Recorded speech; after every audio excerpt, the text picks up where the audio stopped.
ఆరోగ్యాభిలాషులందరికీ నా హృదయపూర్వక నమస్కారములు. ఈరోజు మనం శరీరంలో నీటి ప్రాముఖ్యత ఎంత అనే విషయం గురించి తెలుసుకోబోతున్నాం. నీరు జీవనాధారం, నీరు ప్రాణాధారం అని మన పెద్దలు చెప్తూ ఉంటారు. అలాంటి నీరు ఈ ప్రకృతిలో 3 వంతులు ఆక్రమించి ఉంది. 1 వంతు మాత్రమే భూమి ఆక్రమించి ఉంది. ఈ ప్రకృతిలో అటు నీరు భూమి నిష్పత్తి ఏ విధంగా ఉందో, ఈ ప్రకృతిలో తయారైన ఆహార పదార్థాలన్నిటిలో కూడా 3 వంతుల నీరు, 1 వంతు పదార్థమే ఏర్పాటు చేయబడి ఉంటుంది.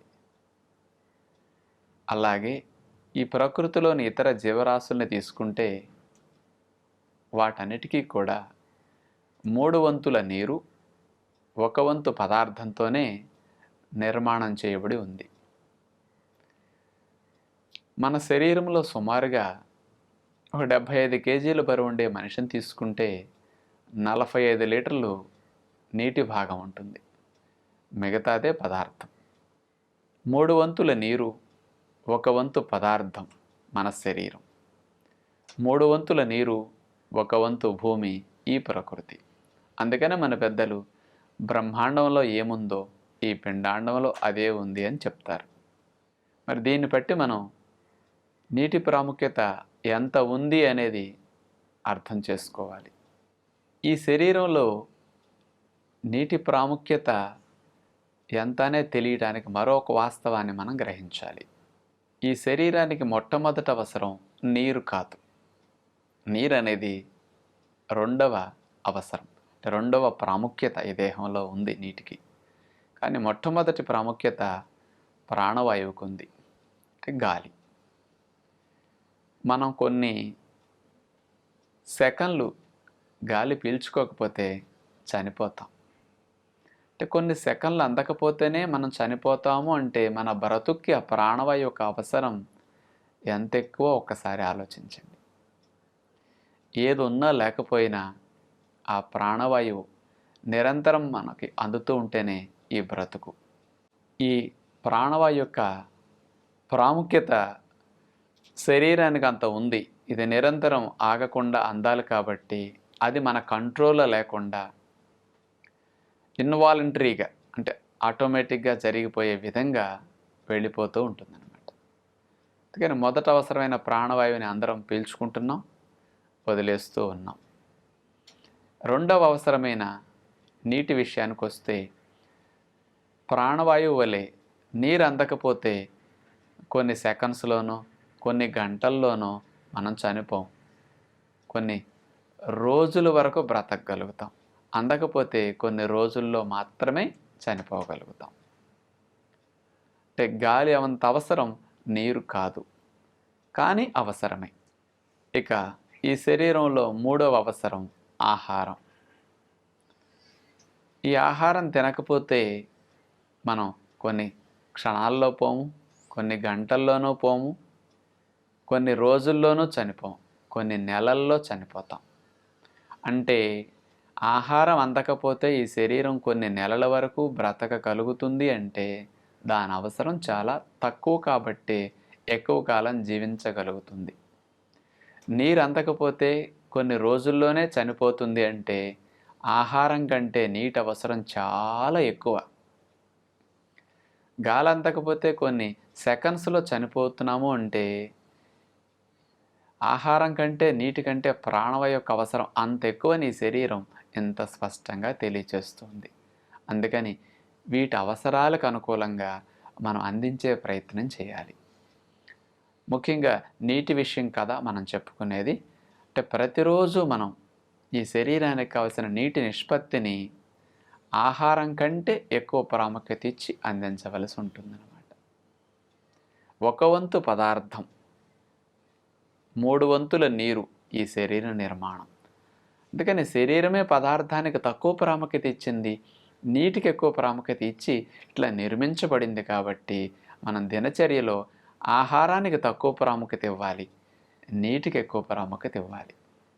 మరి మనం ఇప్పటి వరకు అలా అందించే జీవనం సాగిస్తున్నామా? ఒక్కసారి మిమ్మల్ని మీరు ప్రశ్నించుకోండి.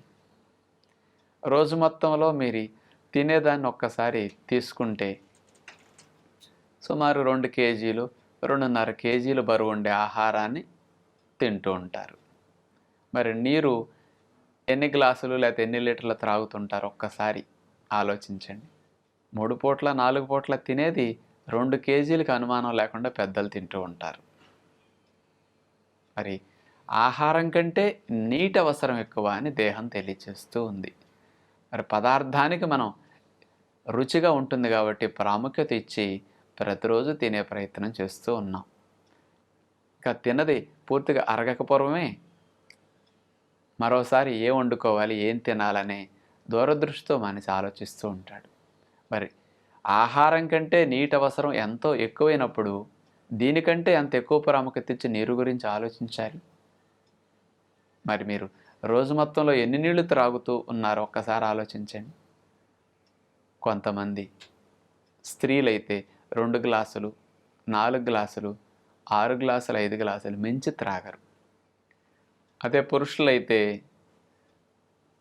5-6 గ్లాసుల నుంచి 8 గ్లాసులు ఇట్లా త్రాగుతుంటారు.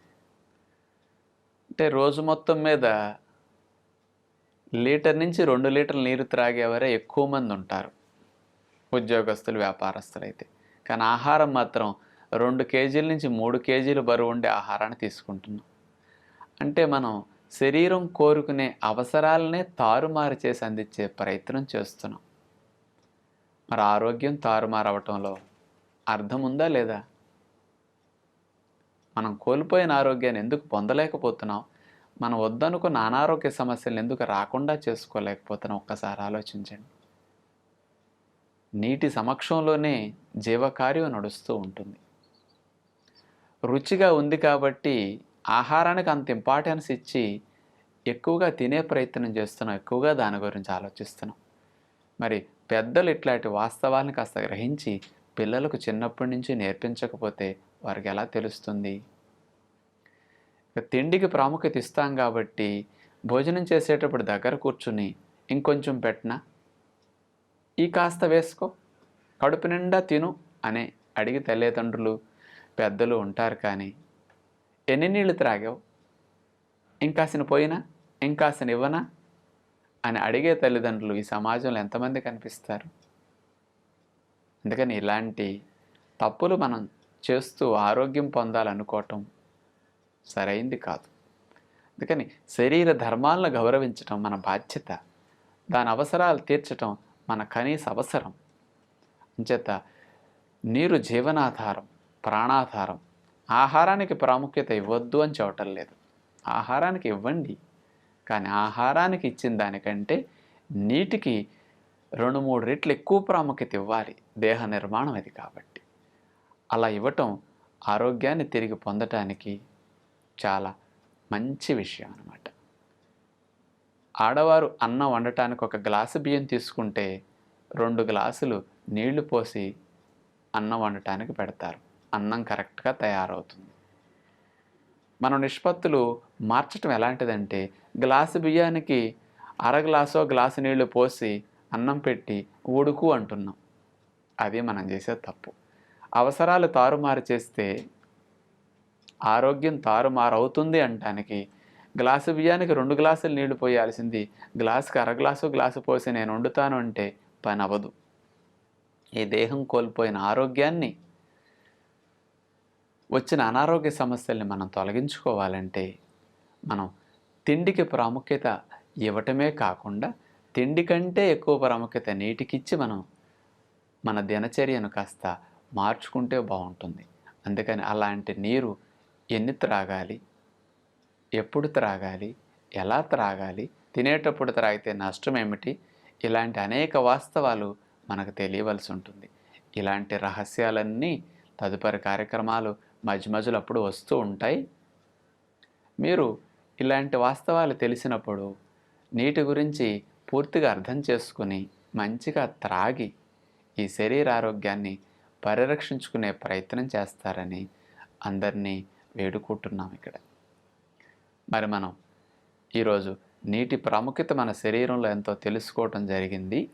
తదుపరి కార్యక్రమంలో మరిన్ని ఆరోగ్య విషయాలతో మళ్ళా కలుసుకుందాం. అందరికీ సెలవు. నమస్కారం.